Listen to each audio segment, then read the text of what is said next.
This is Joe Mendelson, known by his friends and fans as Uncle Joe. His physical presence alone, he's a tall, big man with a ready smile, cannot be ignored. This is a story that needs to be told. The story starts in Minnesota, where Joe is living, working in his spare time, riding a motorcycle with his gang. I'll tell you, the gang, we weren't something that you would fear if you saw us on an isolated road, even in the middle of the night. We really were a group of middle-aged people, and we really rode for the excitement of just the ride, feeling the air blowing through our hair, or at least what's left of mine. And it was more of a social run most of the time. On a visit to his religious sister in Baltimore, Joe got an inkling that there was something more. On Shabbos, he went to shul and listened intently to the rabbi's speech.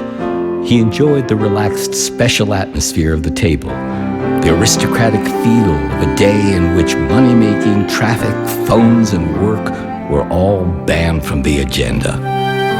By the time the day was over, Joe had just one question for his sister.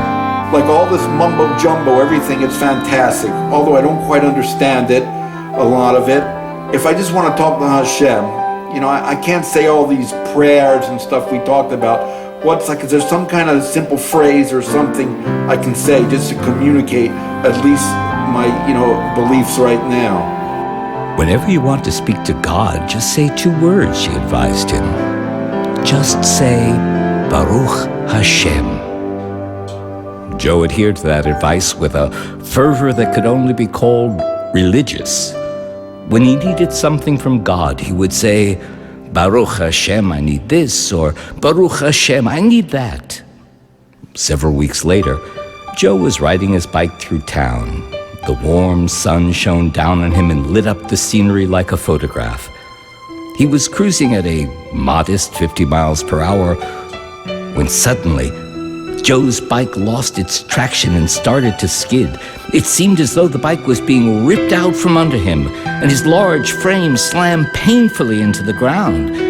The momentum pushed him along the road for several yards like a bouncing ball, banging his head and limbs over and over again.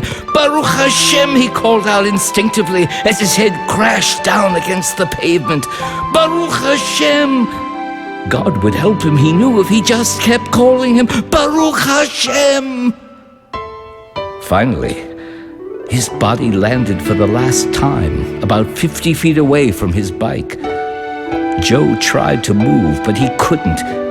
He willed his fingers to wiggle a bit, and they did. That was the first thing I did, was wiggle my fingers and my toes. I wasn't quite sure where I was. And yes, it is true. I was just repeatedly, instinctively saying, Baruch Hashem, and just thanking God for not killing me that day.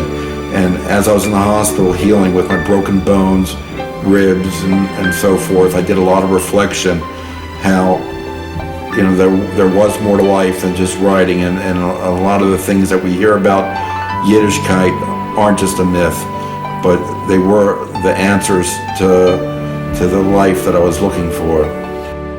Upon returning home, Joe wasted no time becoming involved with the Jewish community in Minnesota. Not one for half measures. He became completely Torah observant within a short time. The next step was to take on a serious commitment to learning. Joe uprooted himself and moved to Lakewood, New Jersey, which he had heard was the Jerusalem of America.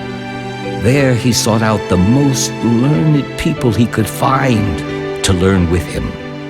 Who could refuse Uncle Joe? About a year later, Joe was introduced to Hillary.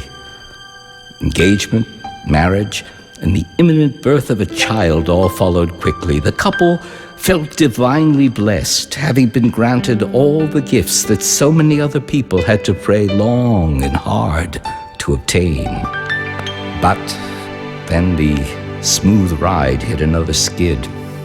Hillary was beset by major complications that threatened both her life and that of the baby. She was rushed to the hospital, and a frightening medical drama unfolded. Joe turn to Hashem. Now he knew many more ways to reach out to him, many more words to say than his simple Baruch Hashem, and he said them all with his whole heart. Surely the God who had saved him from dying on the pavement of a Minnesota road would save his righteous wife and their unborn child. Nothing seemed to help. Hillary's condition worsened, and the doctors were trying desperately to give the baby a little more time to mature before performing the emergency delivery that seemed inevitable. One day, when the situation had taken another bad turn, Joe realized that there was only one person who had the power to change things: Hillary. Hillary, everyone's davening for you. Everyone from Minneapolis, Miami, Maryland. I think Hashem really wants to hear from you. I can't do it. You need to step up to the plate. I know you don't have the strength for the tefillos or the long ones or the long words, but I know you can echo out Baruch Hashem, Baruch Hashem, Baruch Hashem. Show him. Express the gratitude. Express everything that you have you're thankful for, and just say it.